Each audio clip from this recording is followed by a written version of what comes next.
Well, welcome back to Building Blocks for UWP. That's Jerry Nixon. I'm Christopher Harrison. Now, when we closed off the last section, I mentioned, hey, let's get in and let's dig open into Visual Studio. You know what we're not going to do?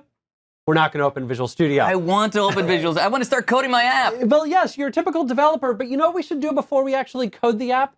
What? Design it. Oh, yeah. Yeah. All right, so let's talk about designing. Let's talk about UWP app design. All right, it makes sense to me. Okay.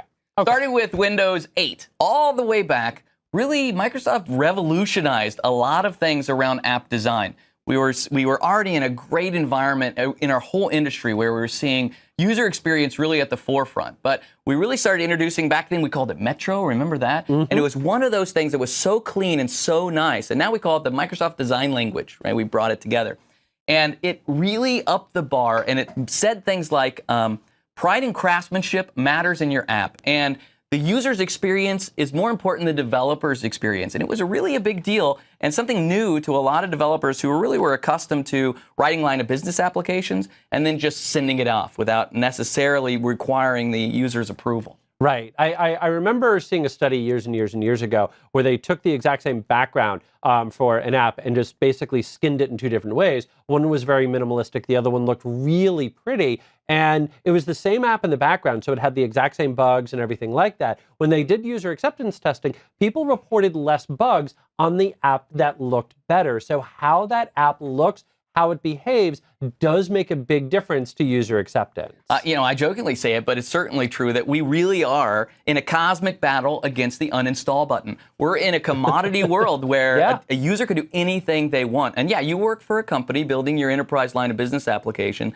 That's a different world where they're not going to have the flexibility to uninstall your application. But the reality is you can impact your company in a way that we have proven that efficiencies go up when the application is better. There's no getting around when the workflows are smoother. Users not only love your app better, but they turn to your app more as well. When they think your application is broken, even when it's not, right? It doesn't matter if your application is the fastest performing application in the world if all of your users hate it. It's just not going to reach its potential. There's a destiny for your app, and you're missing it. No doubt about it. Yeah. Where does the developer go to start with? Well, they go to design.windows.com. So this is the website where you find all of the resources to get you started. This includes guidance that you can read through, as well as actual things you can download, including templates for Photoshop and templates for PowerPoint. And I think this is what I really want to bring up is I can download PowerPoint templates with storyboards. This used to be a feature only a Visual Studio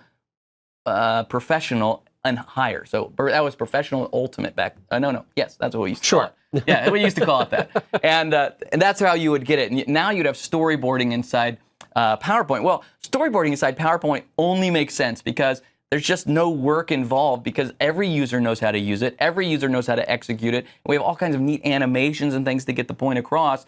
So I don't need to install a new tool. I don't need to learn anything new. And anybody can put it together. You could have a customer or some sort of stakeholder put together an easy mock-up, especially now that we have these cool storyboards that you can pull together. So that part's pretty neat. Now, as we build it, there are a few concepts that we have to keep in our mind. One of them is this balance. There's a balance between familiarity, right? Because we call that sometimes a visual alignment with the rest of the ecosystem. Your application basically looks like all the others, and we've done that before many, many times, right? Microsoft releases the next version of Office, we copy it. That's visual alignment. Why did we do that? We did that because user training dropped dramatically. They understood where to save a file. They understood where to go to settings. All these small things we didn't have to train because Microsoft did the heavy lifting by doing it all in Office for us. We all remember when it was the ribbon? The ribbon came out. We're like, oh, the ribbon. We all hated the ribbon. And a year later, we're all writing apps with ribbons in them. Right. It didn't take too long for that to kick in, and that's the way we like it. So familiarity is a real value to your application as well as to your company and to you and your user. But we want to balance that with this signature experience. Your app is not like every other app. Your app brings specific business value that is distinctive and useful. That's what, if it's not, then you're writing an app for nothing. And so now we get to balance that. How can I make my application familiar, but also give it the signature value that is unique to my app, right? It's very special, very, very special, and difficult to hit. So this is me storyboarding inside PowerPoint. So it's pretty simplistic, I realize that, but it's a great way for me to say, this is what we're going to build in this course, right? It's a kind of a version of Notepad.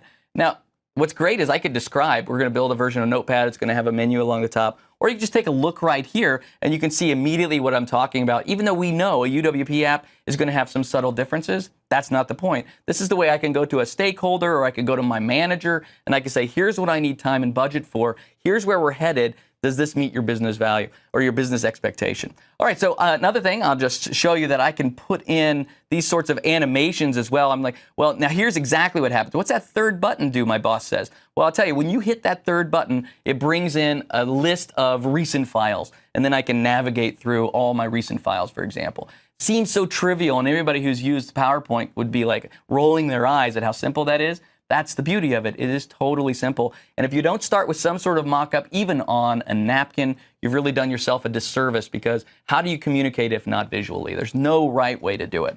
Another is, figure out if you have all of your strings in place. So, for example, if I click the upload button here, then the upload button will bring up a pop-up that says no file selected.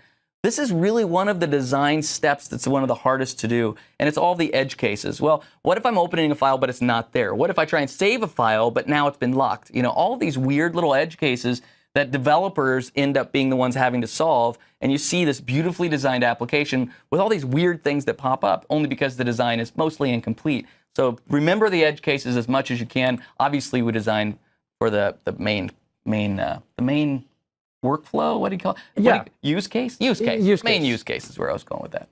All right, so now there's the life of a dev-ziner. I think that's a worthwhile thing. We really call on our developers to be designers, because there are things that are just too technical. For example, building out animations, sometimes our designer doesn't think that way, and it's a long road to get them to that point. And so you're going to wear multiple hats, and one of them is going to be designer. And here's what you can't say.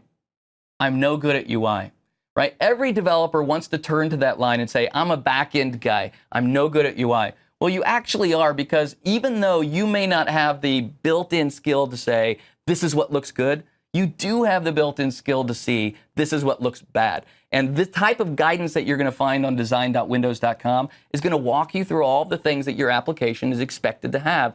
You'll at least know what's right and what's wrong here, even if you're not creating it from scratch, because maybe you aren't a designer, that's fair, but it doesn't give you free reign to have the worst possible app there is. Yeah, and don't be afraid to use all of those various baked-in templates, because that's exactly what they're there for. They're there to make your life easier. So that way, if you are thinking, well, I'm not a good designer, well, use something that is good design to help you along the way. That's right. Copying an application, some other successful application, has always been a great practice, right? Don't look just like Facebook, but it doesn't mean Facebook isn't loaded with great metaphors that you can steal. That's for sure, right?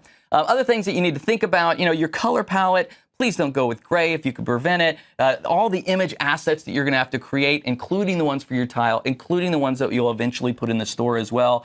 You're going to come up with all kinds of type ramps for your font. You're going to pick the family, as well as some sort of strategy around monetization. This might be different for line of business applications, but your application, if it goes to the store for consumer use, why not consider if there's a monetization angle? Because that will actually impact your design. Where do I put that? Let's say it's an advertisement. Where does it show up without skewing up everything that I've already laid out? So do it up front and it fits perfectly. And then think about things like in-app purchases that will remove it. And if it gets removed, how do I lay my application out again so it still continues to look great now that I don't have that advertisement? So there's all these little things we think about. We know that as developers, there's a lot of details already. Does this need to be asynchronous? Does this need to be offline? How am I going to do security? We all know. These things are difficult, and we all have to keep them in mind, but our job just got broader because our user base just got more intelligent and sophisticated. And so the application you're building, we design it first, then we open up Visual Studio. Makes sense to me. That simple. That's right. Take this to heart. Users love apps that are great on all devices. So not only have you created a good experience for them, but you've also centered the app around them, not the device that it's on. So if I do go from my desktop to my phone, if my app can run on an Xbox, if I do go to a HoloLens or anything else like that, my experience follows me not follows the device. It's a totally new paradigm, and it's a beautiful one. And all we have to think about is how do we connect? Maybe the cloud is involved, maybe roaming is involved. It's really up to you because only you know your application in the end. Well, that's the high level of design. I mean, right. There are full principles of design that we have courses in Microsoft Virtual Academy. We do. Yep. You can go to bing.com and type design and get a lot of information as well. Right. Yep. But how about Visual Studio? We should probably do Visual Studio. Is this bait and switch? Because we just did this. We are opening up Visual Studio. I'm going to open up right now during the break. Yeah. So that's what we're going to do is we're just going to go ahead, close off this module, and I promise you in the next module, promise, we are going to see Visual Studio. See you again.